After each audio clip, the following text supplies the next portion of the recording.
Indian medical association Neemuch द्वारा कनावटी के Vrindavan resort में एक भव्य और गरिमामय कॉन्फ्रेंस का आयोजन किया गया, जिसमें मालवा और मेवाड़ के वरिष्ठ और ख्यातनाम 150 चिकित्सकों ने भाग लिया। देखिए खबर। आईएमए के अध्यक्ष डॉक्टर अशोक जैन ने बताया कि इस जोनल आयोजन में गीतांजलि मेडिकल हॉस्पिटल द्वारा विशेष सहयोग किया गया है। मीटिंग का मूल उद्देश्य ये है कि मेडिकल साइंस में जो नई तकनीकें विकसित हो रही हैं, उससे यहाँ के डॉक्टर अपडेट रहें और अपने मरीजों को बेहतर चिकित्सा सुविधा और स्वास्थ्य सेवाएं प्रदान कर सके। इस कॉन्फ्रेंस में मुख्य वक्ता के रूप में बोलते हुए cardiac surgeon doctor Sanjay Gandhi, neurologist doctor Anees Jhukkarwala, cardiologist doctor Ramesh Patel ने अपनी विशेषज्ञता वाले क्षेत्र के बारे में उपस्थित डॉक्टर्स को नई तकनीक से अवगत कराया। Cardiac surgeon doctor Sanjay Gandhi ने हार्ट और लंग्स के फेल हो जाने पर एक्मो के माध्यम से ऑपरेशन के संबंध में जानकारी दी। उन्होंने एक्मो मशीन से मरीजों की जान बचाने के बारे में विस्तार से अवगत कराया। न्यूरोलॉजिस्ट डॉक्टर अनीस ने एपिलेप्सी यानी मिर्गी की बीमारी के इलाज हेतु जो नए एडवांसेस आ गए हैं, उस संबंध में बारीकी से जानकारी दी। कार्डियोलॉजिस्ट डॉक्टर रमेश पटेल ने नई टेक्नोलॉजी टावी के बारे में बताते हुए कहा कि अब बिना चीर फाड़ के पांव की नस के रास्ते से हृदय के वाल्व को बदला जा सकता है। गीतांजलि के सीईओ प्रथम तंबोली ने बताया कि इस कॉन्फ्रेंस में डॉक्टर द्वारा अंग दान करके जीवन दान देने का बहुत ही सराहनीय संकल्प लिया जा रहा है। एक व्यक्ति ऑर्गन्स दान करके 9 व्यक्तियों की जान बचा सकता है। ऑर्गन ट्रांसप्लांट पर भी चर्चा हुई। राजस्थान आईएमए के अध्यक्ष डॉक्टर सुनील चुघ ने राजस्थान सरकार द्वारा लाए गए विधेयक राइट टू हेल्थ के बारे में कहा कि लोगों के स्वास्थ्य की रक्षा करना सरकार की जिम्मेदारी है। सरकार इसे निजी चिकित्सालय के कंधे पर डालकर अपनी जिम्मेदारियों से बच रही है। कॉन्फ्रेंस में कोविड-19 के पश्चात पड़ने वाले प्रभाव, युवावस्था में बढ़ते हृदयाघात के केस और कैंसर रोग के बारे में भी चर्चा हुई। आईएमए नीमच की स्थापना के 40 वर्ष पूर्ण होने के अवसर पर जोनल मीटिंग में फाउंडर्स, मेंबर्स, वरिष्ठ चिकित्सकों का सम्मान किया गया। इस अवसर पर आईएमए मध्य प्रदेश के अध्यक्ष डॉक्टर राकेश पाठक, महासचिव डॉक्टर राजशेखर पांडे, आयोजन समिति के चेयरमैन डॉक्टर जेसी वर्मा, सचिव डॉक्टर मनीष चमड़िया सहित करीब 10 जिलों से डॉक्टर्स उपस्थित रहे, जिसमें उज्जैन, रतलाम, मंदसौर, नीमच, नागदा झावरा, प्रतापगढ़, चित्तौड़गढ़, उदयपुर, छोटी सादड़ी और बड़ी सादड़ी के चिकित्सक शामिल है। मैं doctor Sanjay Gandhi, cardiac surgeon, Gitanjali medical college hospital से यहाँ पर पधारा हूँ और इस जोनल मीटिंग में जो आईएमए के हमारे प्रेसिडेंट हैं अशोक जैन साहब, उन्होंने हमें इनवाइट किया है। तो इस जोनल मीटिंग में हम लोग एक जो नई टेक्निक है, सबसे एडवांस्ड हार्ट लंग ऑपरेशंस की टेक्निक है, जिसको एक्मो बोलते हैं, एक्स्ट्रा कॉर्पोरियल मेम्ब्रेन ऑक्सीजनेशन, जो कि शरीर के बाहर आर्टिफिशियल हार्ट और आर्टिफिशियल लंग्स का काम करती है। ऐसे मरीजों की जान बचाने में बहुत ही सक्षम मशीन है, जिनका हार्ट और लंग्स दोनों फेल हो चुके हैं और उनको हम रिकवरी पे रखते हैं इस मशीन के माध्यम से। और आपके नीमच और मंदसौर के बहुत से पेशेंट ऐसे हैं जिनको अभी हाल में इस मशीन को यूज़ करके हमने बचाया है, पर फिर भी लोगों में अवेयरनेस की बहुत कमी है। ऐसी मशीन पर डालने से पहले मरीजों को जितना जल्दी हो सके वहाँ पर पहुँचाया जाए जहाँ पर इस मशीन की उपलब्धता है और ऐसी मैच्योर टीम है जो ऐसे मरीजों को हैंडल कर सकती है। तो इसके बारे में हम आज चर्चा करने वाले हैं। सर, गीतांजलि में ये मशीन उपलब्ध है? गीतांजलि में ये मशीन कोविड के टाइम से उपलब्ध कराई गई थी, क्योंकि कोविड में ऐसे बहुत सारे पेशेंट आए थे जिनके लंग्स ख़राब हो गए थे, परमानेंट ख़राब भी हो गए थे। उन लोगों में जैसे ब्रिज टू ट्रांसप्लांट जिसको बोलते हैं, कि जब तक ट्रांसप्लांटेशन के लिए लंग नहीं मिले उससे पहले पेशेंट को कैसे ज़िंदा रखा जाए, तो इस मशीन के माध्यम से उनको ज़िंदा रखा गया। और अब जैसे टर्मिनली इल पेशेंट आते हैं जिनका हार्ट पूरा ख़राब हो चुका है, दिल बिल्कुल पंपिंग कमज़ोर हो चुकी है, और ऐसे पेशेंट जिन्होंने कोई पॉइज़न ले लिया, जैसे सेल्फोस पॉइज़न खा लिया और जिनकी मौत 12-24 घंटे में एक गोली खाने के बाद हो जाती है, उन मरीजों में ये मशीन काफ़ी लाभदायक है और हमने बहुत सारे मरीजों को अब बचाया है और हमारी टीम काफ़ी मैच्योर हो चुकी है ऐसे मरीजों को हैंडल करने में। तो उस मशीन के बारे में आज देखिए, मैं एक न्यूरोलॉजिस्ट हूँ। अगर हम न्यूरोलॉजी विषय की बात करें तो आज काफ़ी एडवांसेस आ गए न्यूरोलॉजी में। तो ये जोनल मीटिंग का मेन मकसद ये है कि हम कैसे इन एडवांसेस को जल्दी से जल्दी पहचानें और अपने पेशेंट्स में उसको अप्लाई करें।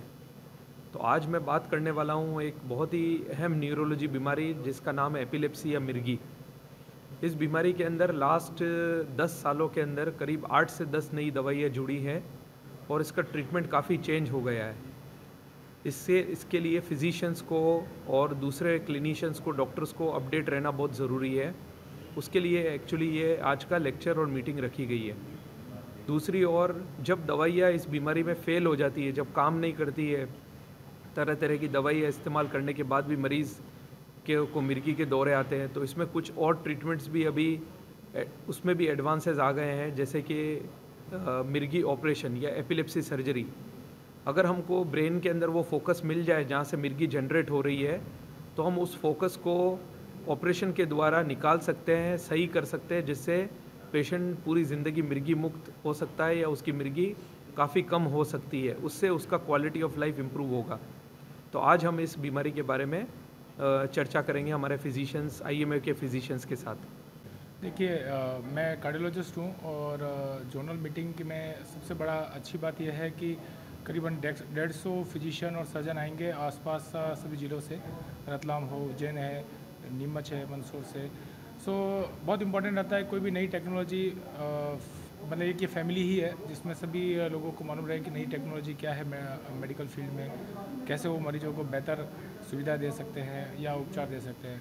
मैं टावी के बारे में जानकारी दे रहा हूँ, जिसमें हम बगैर चीरफाड़ के पाँव की नस के रास्ते से वॉल को, हृदय के वॉल को बदल सकते हैं। बहुत आसान हो गया है अब ये ट्रीटमेंट, जहाँ पे वॉल को बदलना किसी समय बहुत चैलेंजिंग हुआ करता था। ओपन हार्ट सर्जरी होती थी, लोगों को बहुत दवाइयाँ खानी पड़ती थी, लंबे समय तक अस्पताल भर्ती रहना पड़ता था। पोस्ट ऑप केयर भी बहुत मुश्किल से संभली बड़े परेशानी से होती थी। आज की तारीख में बहुत आसानी से हम वॉल को पाँव की नस से जाके बदल सकते हैं। इमीडिएटली पेशेंट वो अपनी सोसाइटी में रिटर्न कर सकता है और वो सोसाइटी के अंदर वो सब काम कर सकता है जो पहले कर पा रहा था। बेसिकली क्या राइट टू हेल्थ जो है वो एक सरकार की जिम्मेदारी है। अपने कॉन्स्टिट्यूशन में भी लिखा हुआ है कि सरकार की जिम्मेदारी है और सरकार को अपने संसाधनों से उन जनता को ये अधिकार देना चाहिए। सरकार क्या है कि अपने संसाधन जो है उनको तो सुधार करती नहीं है, अपने हॉस्पिटल को सुधार करती नहीं है, वहाँ पे जो कमियाँ उनको दूर नहीं करती है, और वो चाहती है कि ये बिल दे दें और वो प्राइवेट हॉस्पिटल के कंधे पे बंदूक रख के चलाना चाहते हैं और चाहते थे कि प्राइवेट हॉस्पिटल जो है वो सब इसको मुफ्त में सब ये इलाज करें। और मैं आपको बताऊं कि इस बिल के अंदर उन्होंने ऐसे प्रावधान रखे जिनका कि स्वास्थ्य के अधिकार से कोई लेना देना ही नहीं।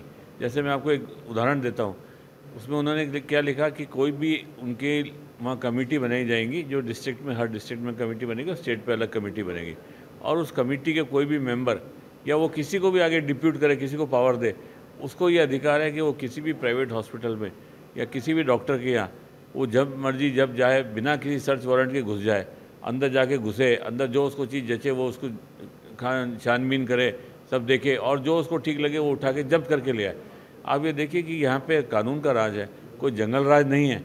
ये जैसे कि अगर 1919 में अगर आप देखो कि अंग्रेज़ों की सरकार ने एक बिल लेके आए थे, रोलेट एक्ट, जिसके अंदर ये था कि आप जो सरकार की मर्जी है वो कर सकते थे। इसी तरीके से इन्होंने किया कि भाई नो अपील, नो दलील, नो वकील, आपकी कोई सुनवाई नहीं, आपके अगेंस्ट जो भी चाहे वो मर्जी है, जो बिना सर्च वारंट के, बिना किसी मजिस्ट्रेट के वारंट के आपके अंदर घुस जाए, आके सर्च करे, आपको जो जचे वो सीज करके ले जाए, और आप उसके अगेंस्ट किसी भी कोर्ट में नहीं जा सकते।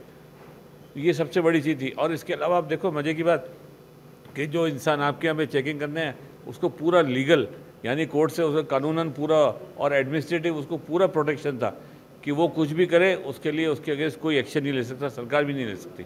तो हमने कहा कि आपको अगर स्वास्थ्य का अधिकार देना है तो ऐसी चीज़ों का उसकी कहाँ ज़रूरत है, इसमें कहाँ ऐसी चीज़ें, तो हमने सरकार को बताई और बहुत सारी चीज़ें मजबूर होकर मानना पड़ा। आप ये समझिए, सरकार को जब लोगों को दिखा कि डॉक्टर्स लोग लाखों की संख्या में सड़क पर आ गए हैं और पूरे राज्य के अंदर 17 दिन तक सारे प्राइवेट हॉस्पिटल बंद रहे, तो सरकार को मजबूर होकर ये समझना पड़ा कि अगर हम अब ये नहीं मानेंगे तो ये फिर हमारे लिए और उल्टा पड़ेगा। जो नीमच में IMA नीमच जोनल कॉन्फ्रेंस हो रही है, जो जहाँ पर आसपास के लगभग 8-10 डिस्ट्रिक्ट्स के लगभग 150 डॉक्टर यहाँ इकट्ठे हुए हैं।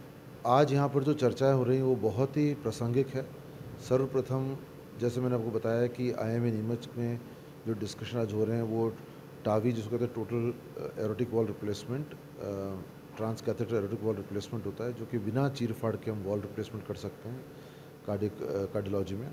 कार्डियक सर्जरी में ECMO, जिसके अंदर कि वो व्यक्ति जिनके कि हार्ट और लंग दोनों ही कॉलप्स हो चुके होते हैं, तो ये एक एडवांस टेक्नोलॉजी जिसके अंदर कि पेशेंट की जान बच सकती है, स्पेशली हार्ट लंग फेलियर या सेल्फोस पॉइजनिंग के ऐसे जो ऑर्गेनोफॉस्फोरस पॉइजनिंग होते हैं उन केसेस के अंदर।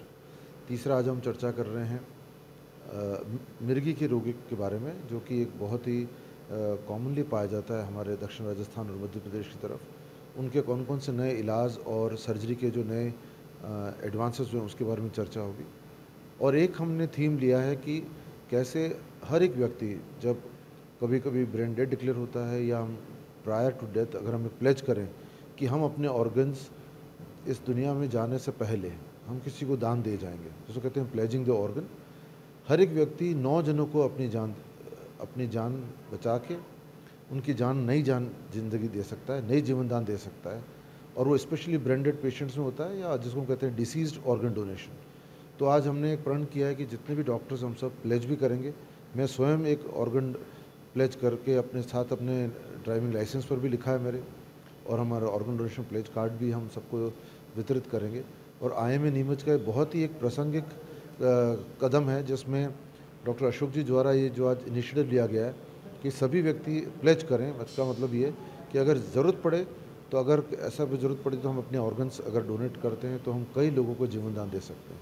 तो बहुत ही एक अच्छा कदम है ये। और आज जो पूरे IMA नीमच जोनल कॉन्फ्रेंस जो हो रही है उसके मैं सारे सहभागियों को बहुत बहुत धन्यवाद देता हूँ। और हम बहुत बहुत शुक्रगुजार हैं IMA नीमच के जिन्होंने अपॉर्चुनिटी दिया। हम सब के साथ एक बहुत ही अच्छा साइंटिफिक सेशन का होगा।